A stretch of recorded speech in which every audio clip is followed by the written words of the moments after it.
వెళ్ళేటప్పుడు చాలా హ్యాపీగానే వెళ్ళాను. ఏముందిలే జస్ట్ మనం చూపించుకొని రావడమే కదా అని మా నాన్న రమ్మడంతోటే పోయాను. అప్పటికే చెప్తానే ఉన్నా మా నాన్నకి, దేవుడా ఎక్కువ చేస్తారేమో, నొప్పొస్తదేమో నాన్న అని అన్నా, అదేముండదు జస్ట్ టాబ్లెట్లు రాసొస్తారమ్మా అని అన్నారు. నేను చేసిన తప్పు మాత్రం మీరు చెయ్యకండి. నాకు ఏమైందనేది చెప్తా నేను.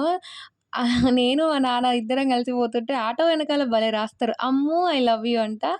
నా కష్టం పగ్గోడికి కూడా రాకూడదు.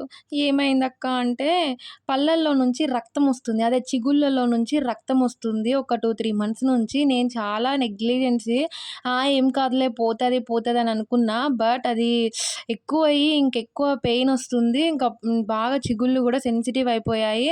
ఇంకా ఇంతసేపు ఆ ఎండకి ఓర్చుకొని చాలా సేపు వెయిట్ చేశాము డాక్టర్ ఆయన కోసము.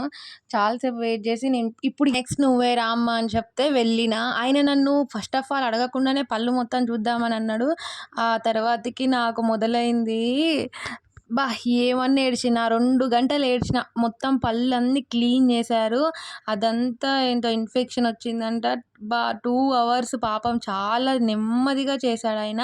అయినా గానీ నా పళ్ళల్లో ఫుల్లు రక్తం పోయింది. ఫుల్ ఏడ్చిన.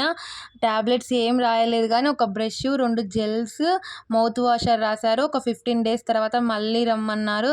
మళ్ళీ అలానే వస్తే మాత్రం సర్జరీ చేయాలన్నారు. ప్లీజ్ ఎవరు ఇలా